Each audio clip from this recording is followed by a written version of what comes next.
Is the intention behind an action what ultimately determines moral value? Shouldn't the consequences of our actions factor into this equation somehow? Imagine you have a choice between two actions. The first action will cause someone pain. The second action will cause someone joy.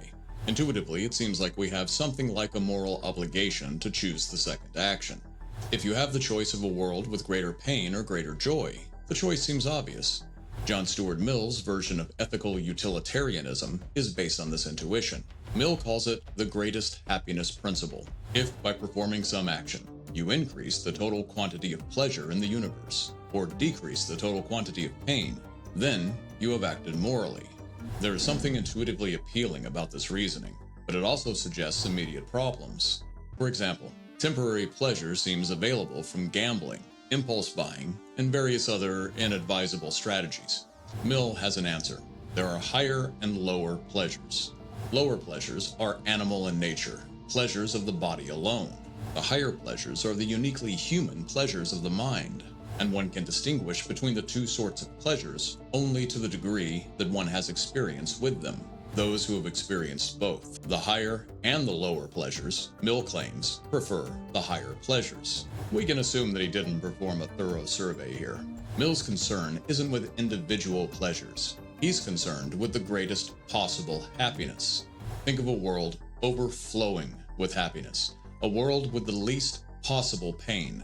Now let your actions contribute to the creation of that world. This is what moral action means. But there's a practical problem here. What does it actually look like to base every moral action on something like a mathematical calculation of the total amount of happiness that might result from it?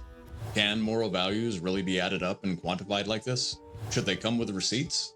And should we add unintended consequences to the total happiness produced column? If an Imperial stormtrooper fires a blaster at Luke Skywalker and accidentally hits Darth Vader, did the stormtrooper perform a good act?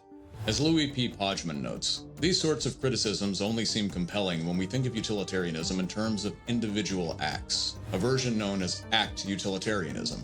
Pojman suggests an alternative, known as Rule Utilitarianism. Rather than attempting to calculate the moral value of each individual act, it's more prudent to systematize the process by establishing a set of rules. To act morally, according to the rule utilitarian, is simply to act according to some rule that is part of a set of rules that collectively ensures the production of the most good overall. While this seems less exhausting than Mill's Act Utilitarianism, the introduction of a rules-based system blurs the distinction between utilitarianism and deontology somewhat. We again find ourselves employing reason to calculate our duty to adhere to some list of categorical stipulations. There is another counterintuitive implication of utilitarianism, famously captured by the author Ursula K. LeGuin in her short story, The Ones Who Walk Away from Omalas. LeGuin imagines a society filled with happiness, joy, and all the pleasures of the mind that Mill writes about. But there's a catch. The happiness of the whole society depends upon the torture of one innocent child.